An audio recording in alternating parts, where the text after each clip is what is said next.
الرسل بعد التوحيد لا إله إلا الله، جمع الكلمة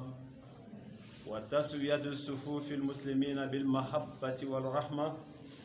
كما قال النبي صلى الله عليه وسلم: مثل المؤمنين في تواددهم وتراحمهم وتعاطفهم مثل الجسد الواحد. وما شرع الله في دينه المساواة بين القوي والضعيف والغني والفقير والأحمر والأسود إلا ليتم بين عباده التآلف. وبفضل الاتحاد ظهر المسلمون مع قلتهم على أعدائهم من كفار أهل الكتاب والمشركين. قال الله عز وجل: كم من فئة قليلة غلبت فئة كثيرة بإذن الله. في غزوة بدر ما كان عدد المسلمين المقاتلين إلا 300 وبدء، والكفار 900 أو أكثر، فأيد الله المسلمين على الكافرين بسبب ائتلاف قلوبهم واتحادهم مع قلتهم. ويوم أحد اختلف المسلمون وترك بعضهم أمر سيد البشر بعد نصرهم، فأدل عليهم الكفار وكسر القتلى والجرحى فيهم لاختلافهم. وإذا كان هذا النبي الذي يوحى إليه وأصحابه، فما نحن المبتدئين بالمسلمين اليوم بعد تعدد مذاهبنا: مالكي، شافعي، حنفي، حنبلي، جعفري، سني، وهابي، تيجاني، قادري، كل يقيل لغيره ويبطل أحكامه ويراه ضالا مضلا يستحق أن يضرب عنقه بالسيف. سبحان الله، سبحان الله. قال النبي صلى الله عليه وسلم: لن تدخلوا الجنة حتى تؤمنوا ولن تؤمنوا حتى تهابوا. أيها المسلمون، ما هذه التفرقة بينكم؟ وتعلمون ما في الفرقة من المضرة والفساد. هل هذه التفرقة لله أم للرسول؟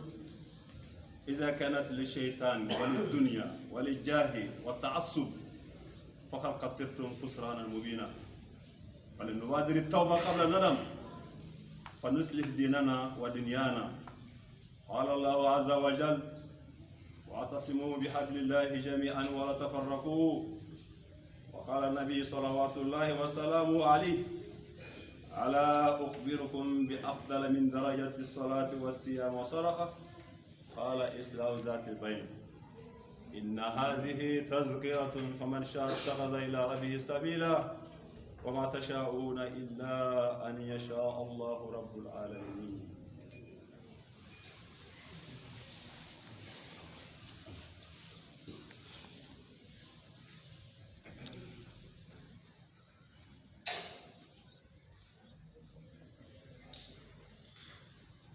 الحمد لله رب العالمين. بارك السلام عليكم على ala min ni ale de ye muminu bɛɛ lajɛlen kɛ balima ye. wa balimaya la ɲuman min ka ɲi diɲɛ ni lahara ni mɔgɔ bɛ tɔnɔ sɔrɔ a la, o ye limaniya balimaya de ye. sabu ka d'a kan i ni min bɔra muso kelen ni cɛ kelen na, tuma dɔ la a ye balimaya diɲɛ na, mɛ n'aw sera lahara n'a ma kɛ muminu ye, e bɛ taa lajinɛ kɔnɔ, ale bɛ taa fan wɛrɛ fɛ. mɛ n'aw kɛra balima kelen ye silamɛya balimaya la, hali n'a tɛ dugu kelen mɔgɔ ye, hali n'a tɛ balima ye, hali n'a tɛ jamuna, i k'a dɔn Ala subahanahu wa taala bɛ bɛɛ lajɛlen fara ɲɔgɔn kan limaniya kosɔn alijinɛ kelen kɔnɔ. o de la limaniya min ka bon, balimaya min ka bon ni tɔnɔ b'a la diɲɛ lahara, o de ye silamɛya ani limaniya balimaya ye. Ala subahanahu wa taala an bɛ k'a waleɲuman dɔn k'Ala barikada. Ala min sɔnna ka anw kɛ mantonw la sɔn hɛrɛma ye, ka da mun kan an kɛra diinɛ dɛmɛbaaw ye. Masa Rahamani b'a fɔ kuranɛ kɔnɔ: ya aw mɔgɔ minnu limanalen don aw bɛɛ ka kɛ ala dɛmɛbaa ye kunu ansarallah aw bɛɛ ka kɛ ala dɛmɛbaaw ye est-ce que ala dɛsɛlen don jawab la ala ma dɛsɛ ala ka diinɛ dɛmɛbaa fɛn o fɛn sawawun i kɛra jamiyatu ansar din islamiya kɔnɔ i n'a fɔ an karamɔgɔ ye wele da minnu farala ɲɔgɔn kan an bɛ an ni a n'an ka nafolo fara ɲɔgɔn kan ala ka diinɛ dɛmɛ n'i ma k'o jɛrɛ jɛkulu fɛ i na kɛ diinɛ dɛmɛbaa wɛrɛw kɔni fɛ n'i ma k'o kɔni ye fiyewu donc o kɔrɔ ye i ti ala fɛ wa ala yɛrɛ t'i fɛ parce que bɛɛ de tɔgɔ ye silamɛya kɔnɔna na bɛɛ de tɔgɔ ko ansar n y'a fɔ a ye n ka kutuba tɛmɛnen dɔ la k'a fɔ ansaru kɔrɔ ye arabukan de don mais a kɔrɔ de ye ko diinɛ dɛmɛbaaw i ka kɛ sirifu nɔfɛ mɔgɔ ye o walima kelen i ka kɛ taabolo wɛrɛ la o mana kɛ cogo o cogo i tɔgɔ kɔni ko ansaru o la n'i ma kɛ ansaru kɔni ye ansarulahi ye i na kɛ ansaru sheitani n'i ma kɛ ala dɛmɛbaa ye dɔrɔn i bɛ kɛ sheitani dɛmɛbaa ye o tuma na ala subhanahu wa ta'ala ko kuranɛ kɔnɔ tuma min na isa ko hawariyinakaw ma ko jɔn de ye ne dɛmɛbaa ye ka taa ala subhanahu wa ta'ala ma jɔn bɛ fara ne kan hawariyinakaw bɛɛ lajɛlen ko anw bɛɛ ye i dɛmɛbaa ye nahanu ansarullah an bɛɛ lajɛlen ala dɛmɛbaa ye donc o b'a jira na k'a fɔ diinɛ dɛmɛni o bɛɛ kɔrɔ tɛ k'i ka don tɔn na i bɛ tɔn na i t'i tɔn na maa d'a ma e kɔni bɛ seli maa d'a ma e kɔni bɛ lama dɔ kɛ silamɛya la hali ni t'i tɔn na i kelen don d'a la i tɔgɔ yɛrɛ ko ansaru donc o tuma na ni kuma dɔ nana k'a fɔ ni mɔgɔ ma kɛ ansari ti don alijinɛ na nin tɛ kuma jugu ye faamuyalitigi fɛ mɔgɔ min mɔgɔ bɛ tiɲɛ yɛrɛ yɛrɛ la mais mɔgɔ min mɔgɔ bɛ bɛɛ lajɛlen la tuma dɔ la a bɛ bonya o tigi bolo k'a sɔrɔ a ka ɲini fɛn t'o ye a ka ɲini fɛn ye e yɛrɛ yɛrɛ de o la madenw ka se ka adamadenw bolo minɛ ka aladenw tɛgɛ minɛ u k'a dɔn k'a fɔ an karamɔgɔ ani an fa ani an ka kayilu n'o ye ɛsɛri sharifu sumamadani hayidara a denkɛ iba hayidara a ye fatuwa dɔ kɛ wajibi dɔ senfɛ a ye baya walawala n'o ye silamɛya donka min n'o dogolen tɛ dabɛn si la dabu kɔnɔ kuranɛ kɔnɔ hadisa kɔnɔ diɲɛ yɔrɔ o yɔrɔ maa ma ɲɔgɔn sɔsɔ a la maa mago bɛ diɲɛ na a ka kuma na a ye ansaru jala gɛlɛya ka kuraji di u ma k'a jira la k'a fɔ ansaru a y'a cɛsiri aw de b'a ka dɔrɔmɛ fara fara ɲɔgɔn kan ka misiriw jɔ arabu ka dɔrɔmɛ t'a la ka fara ɲɔgɔn kan ka ɲɔgɔn dɛmɛ ni sɔrɔla wa tɔɔrɔ gɛlɛya ni hɛrɛ bɛɛ lajɛlen kɔnɔna na o tuma na n'a y'a sɔrɔ ko maa de kan ka don alijinɛ na aw de parce que ala kɛra muhamadu fatura ka minnu to yen n'o de ye minnu bɛ ɲɔgɔn dɛmɛ ni ala yɛrɛ y'u mawutu wa yu'thiruna ala anfusihim walaw kana bihim khasasa ko u bɛ gɛlɛya t'u yɛrɛ la k'a bɔ k'a di u balima dɔ ma o la ko ni mɔgɔ bɛ yen na k'o ye aw de ye wa ni nin bɔra diinɛ kɔnɔ ka ban ko maa tɛ yen maa min don alijinɛ na karamɔgɔ o kuma de kɛra kumajuguba ye ka kɛ kuma ye i b'a fɔ mɔgɔ min nana ka maa ba kelen faga mɔgɔ min nana ka fɛn dɔ bɔ diinɛ na k'a sɔrɔ min fɔra o yɛrɛ yɛrɛ de don mais tuma dɔ la ni jugu ko a bɛ fɛn dɔ ta a b'a ta k'a yɛlɛma cogow la yɛlɛma cogo ninnu tɛ faamu n ka laɲini ye jumɛn ye minnu bɛ kuma na ka ci o la o mago bɛ e de la e kana fɛn dɔ miiri ni i karamɔgɔ ye e kana fɛn dɔ miiri ni sirifu ye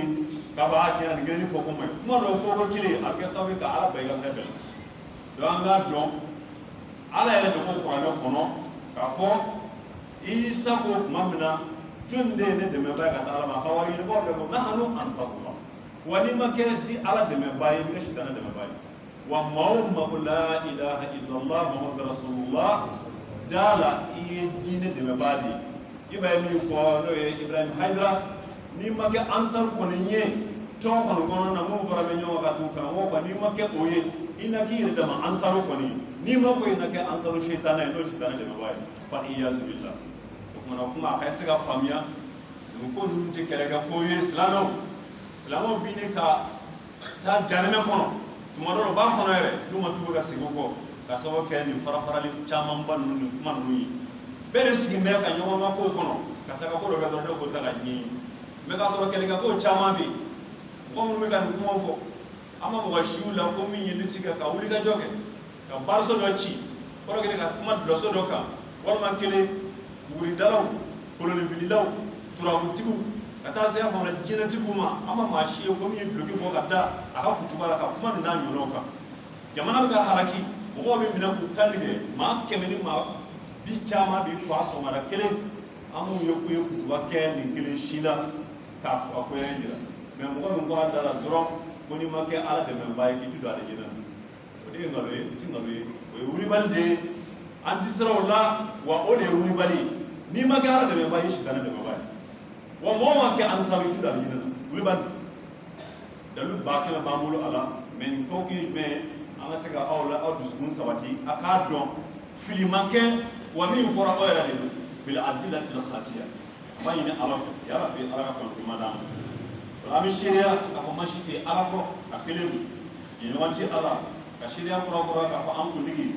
a n'an ka nabi ɲuman a n'an ka sɔrɔladɔnma n'o ye alakira muhammed sallallahu alaihi wasallam ala ka jɔnkɛ don a ka ciden don kira mɔgɔ min ko a ka hadisaw la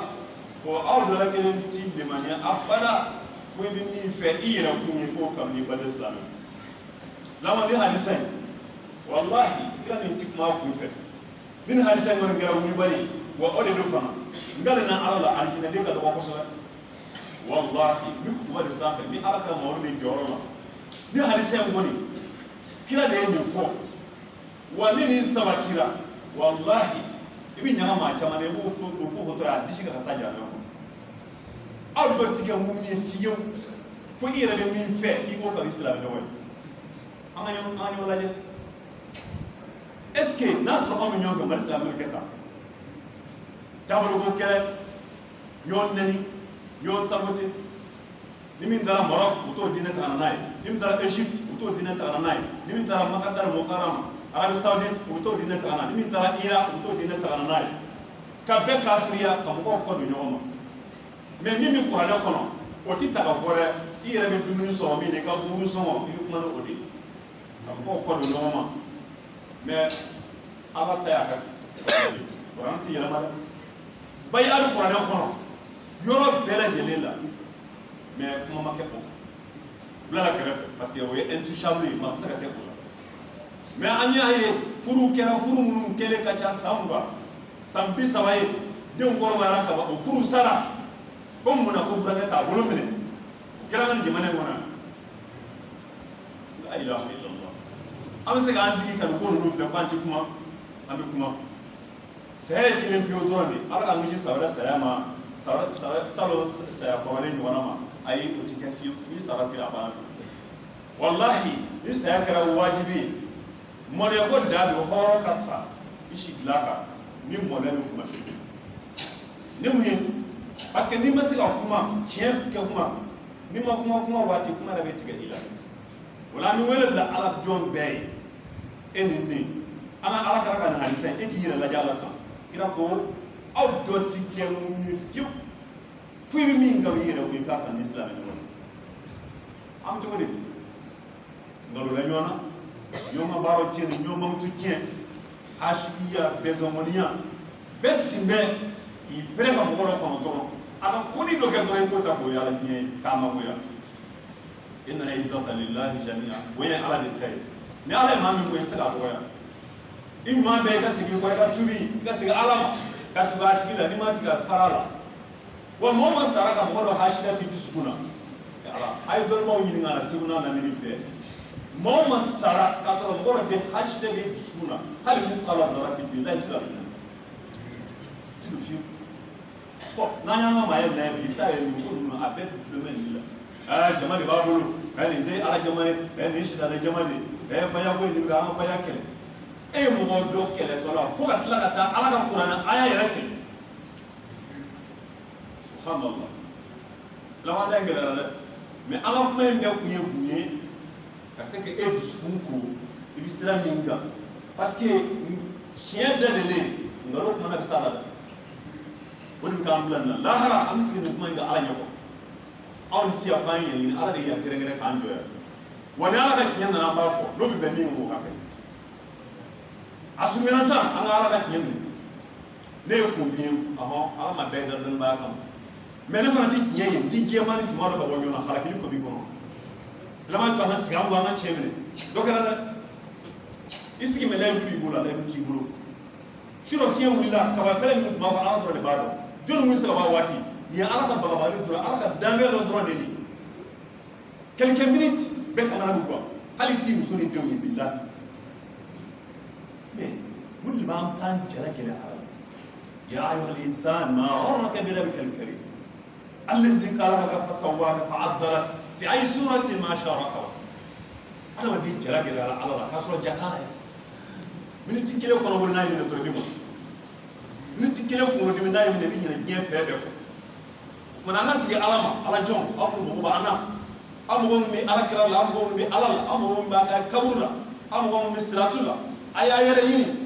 أكادمو كم تولا كيو أكادمي لا واجب يا أنكا أنا سر على جون أسلامه الله سبحانه وتعالى أي كيرو كلا تشكنا ميشونا بلا جيركا أوبجكتيفيه وكذا لا ينامرون كيرو كلا ننا كاتكامن أنفع هذا نفوق على الله كلام محمد الله صلى الله عليه وسلم أبلا جيرك كلا نيجي كنامرون على كلبانتيا ماشيتي على كو كلين أفلانا توحيد صفوف المسلمين كاسلامو كجماعة فرعون وانك أنا كليني كاسرانتي جماعة كليانتي بورا كليني أم بيجا فرعون وانك أنا نيوم كونيا أنا رباني وانا أنا نيوم حاسديا أنا كلام وفاق الرسالة إياكم وزنا فإن الزنا أكذب الحديث ولا تجسسوا ولا تحسدوا ولا تباغضوا ولا تدبروا وكونوا عباد الله إخوانا ولا يحل للمسلم أن يهجر أخاه أكثر من 3 أيام ala kira mo mamaru ko amma islamo ko anga ntodo bisiyara kam wono yetro ko nazara ko ndo ka so ma kisaye ko nyono ngaluti wa ala ka daga be ngaluti daga ala ko qur'an ko ala la'natullah al kazibin mo may nyetu ka kaloti ala ka daga be ka fero daga ko nazara ndo ka so te imam na tigida ere ma hatikai kan galoti ke tro ko ala ka daga be wala kira muhammad ko abane be awma akana nyogon dabari juguya akana nyogon hasidiya akana nyogon koniya akana nyogon dabari juguya akana nyogon koniya ala kira takraru ka ko me ko mbanyi au fait kuma labana kwati be islami shi ki dati islami nyon dala mangama na tumani ka timetile sawa ni tile sawa ke na do ala ti akoshi fona so ni ngwana do fe ni do e maso na kuma o na jumu be ta do e ka ni wa ta tiba o kuma ni ala kira mo ka kuma kana on yebi ya famia dabali jubiya hasidiya munabakiya nyemoya ireti asumena hali tiga dinare nyelobe globala ambana ka do ka kuma dongo ara jorola ko mamul mi kutuba ke bamana ngala ko juma tuye ko ba juma tiene ede alaya ede gray ede bi hisabu sebe ama dalu be ambulo dalil khatiya abi mazhabi imam maliki kasraka ambe figo kala ya fam an lashmaru kala kala daru kala ka arsalu kala ka shaw kalinu kala ala baraka alhamdulillah ayana dondani doan wa ma utitum min ilmi la qalila ma dai se ko ala ka dina de imam maliki ko katibe meni imam maliki ra wuli bi ka nyina ma kana an ngani nyela bayina mo ke be ku mo bo dine na jogomina ka ba dine na ka dine ke ya fo wala bolo ko ta fe iti mo bo soro yoro shini janaza ke yoro ni dumate ay islam o soro yoro fonye ni misiri ni janaza ke yoro o kuma almam de ba da do ko mu kono evenement mun be su kono na may fero nyane do dabal juga boyane do fama bo ka fanda on tonyo muso bi ka o cho soso daga ne ya boyane do almam mi nyamada o kaga kutuba ya ko laben o kuma na kana kuma na kuma na be lokate da arabi arawkana abi sigi done kini lafiya na bala kra kuma ga chugomna o kuma na ibi kuma mo mun fe iba traduire ne mi wo arawkana ne ne do jom sala ne soso ala ko qur'an ko wa ma arsala min rasulin illa bi lisan qaumin ne ma kira shi ci bi tiga ta mamuru ma fo ka ta sura inu bi nyonga kame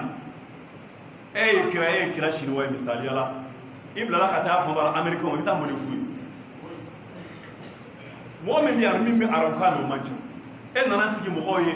basigili man ɲi k'a bɛɛ fɔ arabukan na k'a ban pewu mais i ye kutuba kalan mais a ma nafa ɲɛ parce que minnu kan ka wuli ni a ye ka t'u jogo yɛlɛma ka laɲini kɛ olu ma foyi mɛn na o tuma na silamɛw an ka segin ala ma ɲɔgɔn lagosi ba in nin ko ninnu tɛ ko bɛrɛ yɛrɛ mazahibu ka fɔ ɲɔgɔnya ninnu tɛ ko bɛrɛ ye mais asu yɛrɛ min n'o ye jogo ye maa ti ɲɔgɔn sɔsɔ an denw kunnabolo bɛ ka yala an denw bɛ ka kɔnɔ da walidenw na an denw bɛ ka dulɔ min an yɛrɛ na an denmusow bɛ tu kɔnɔ o ni pandɔrɔ ni fɛn bɛ ɲɔgɔn na an ma foyi f'o la mais kutuba kɔrɔ fɔlen e bɛ taa sigi i m'a laɲini tɔ ala ko ten walahi ala nɔfɛ tɔgɔ tɛ ni ala nɔfɛ tɔgɔ i b'i ka du bila fɔlɔ de ala kɛtɔ la ka kuma ala kira muhamadu fɛ a kumana kira muhamadu fɛ wa anzir ashirataka al-aqrabin kira ko ye kuma i somɔgɔw bɛ fɔ yanni ka taa kuma maa wɛrɛ fɛ a fɛn fɛn bɛ kuma an b'a bɛɛ ka du an b'u ka k'o cogoya de wari ka d'u ye ka tɛmɛ diɲɛ fɛn bɛɛ kan ni wari ko ni fɛn fɛn nana hali n'u ba kunkolo tigɛ u b'a kunkolo tigɛ ka bado a to an ka sabali إذا كان بيتك من زجاجة فلا ترمي الناس بالحجارة ni ka so ye vitri so ye kana kɛlɛ daba mɔgɔ ni kabako kero yɛrɛ dɔ tɛ i bɛ so dɛ i bɛ se ka min fɔ mɔgɔ fana b'a f'i ma mais anw mago bɛ min na an karamɔgɔ ɛsɛri sariya musa madana hayidara a ko an ma an kana kɛlɛ kɛ an k'a tu u ka kuma n'u sɛgɛnna u k'u da de n'u ma sɛgɛn fana u ti fɛ min kɛ to ka ye u b'a ye ne ti karisa dɛmɛ nka maa wɛrɛ t'a dɛmɛ ne ti karisa dɛmɛ nka ala t'a dɛmɛ a e yɛrɛ kɛra ala dɔ hasbunallah an jigi ala de silamɛ kuma in bɛɛ kun ye jumɛn ye a jɔ an ka bɛn an ka dɔ da kelen fɛ an ka bɔ da kelen fɛ silamɛya mana fiyewu su ni seli dama kama fo an ka bɛn n'i ye jamakulu o jamakulu ye f'an ti bɛn fiyewu walahi damatɔ jama de wa an den bɛ yɔrɔ min na bi a jɛnɛ ko kuma tɛ dɛ walahi bato yɛrɛ de ti minɛ anw ka mali in kɔnɔ k'an to nin cogo ye si ti si fɛ anw de ye